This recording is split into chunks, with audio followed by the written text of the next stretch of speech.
So today I'm kicking off a little mini-series, all based around the weapons in Battlefield 4. And what I'm going to do is I'm going to go through the various classes, the 4 classes that you have on Battlefield 4, talking about the weapons you get as you rank up, mainly primary weapons. I might talk about the odd secondary weapon and perhaps a couple of gadgets every now and then, but I'm mainly going to focus on primary weapons. I'm going to start with the Assault class because it is my favourite class to play as, and finish with the Recon class because I really am hopeless with the Recon class. I couldn't shoot shit out of a toilet bowl with the Recon class, so I'm really going to have to get a bit of practice in before I start unlocking things with that.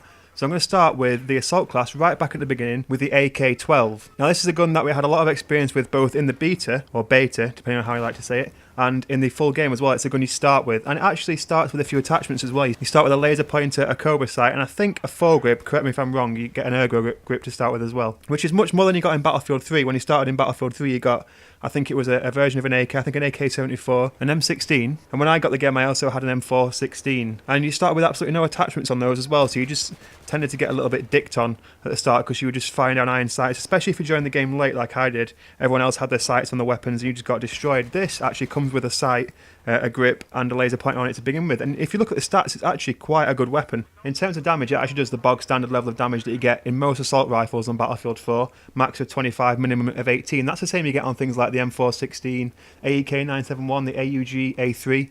So it's actually a fairly sort of bog standard level of damage. There's things like the Scar H which far outclasses it in terms of damage. In fact I think the minimum damage on the Scar is the same as the maximum damage on the AK-12, but it still does a reasonable amount of damage. So you might be thinking, if it does the same damage as the likes of a lot of the other assault rifles like the 971, the M416, what makes it different to other guns? What's the point in having all these different weapons if they all do the same damage? And it's when you look closely at the stats that you actually start to see the difference. So the AK-12, for example, has got a really, really good maximum distance. I think it's about 900 meters. So that's more than the AK-971, more than the M416, although slightly less than the likes of the AUG and the M16A4. But it does have a really, really good maximum distance. 900 meters is a really, really good maximum distance for an assault rifle, so that's one of the things where it does hold an advantage. It's also got very little recoil compared to a lot of other assault rifles in Battlefield 4. It's got less recoil than the Scar, the AEK, the M416. In fact, significantly less recoil than most weapons, most assault rifles in Battlefield 4. So that is one thing where it does really shine in terms of recoil. So this is actually a really, really good gun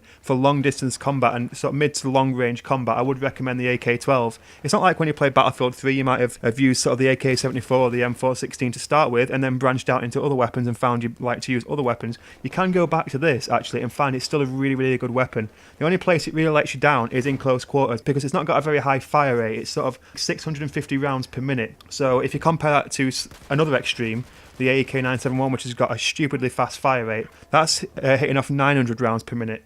So that's 38% faster. Compared with a lot of other rifles on the game, its fire rate is quite slow. So certainly close quarters, if your gun is going to be doing the same damage as everybody else's, the only way you can get advantage is to have a faster fire rate close quarters, get more rounds into people before they can get the same amount of rounds into you. So if you can get 15 rounds into someone at the same time they get 10 rounds into you, you're always going to come out the victor, provided your aim is set. So it's definitely a weapon that's better for mid to long range engagement.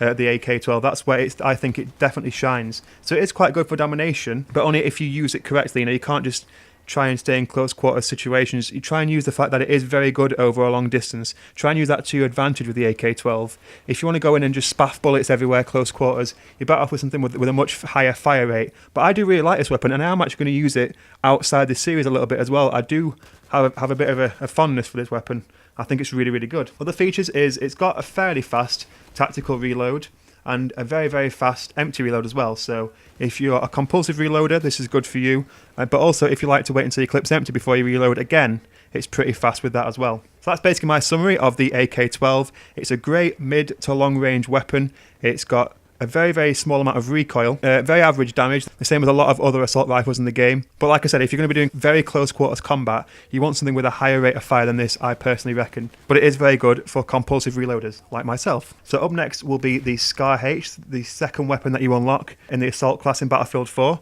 Now, just before I go, I'm also thinking of renaming my channel. Now, this is where I want you guys to help me out a little bit. I want to sort of change the name of it so it's got my first name incorporated, which is Sam. So something with Sam in the name, and preferably, if possible, some ties to the old name Bright Vision Videos. So if you can think of a way I can sort of change my name but keep a tie to the old name, then please feel free to drop some suggestions in the comment section below. It doesn't have to have a tie to my old name. If you find a really, really cool name that doesn't link to the old one, still feel free to drop it in the section below. Any help will be greatly, greatly appreciated. But in the meantime, I hope you enjoyed the first episode of this weapon analysis. Like I said, up next is the second weapon in the assault class, the Scar H. But in the meantime, you guys take care of yourselves, and I hope to see you all very soon.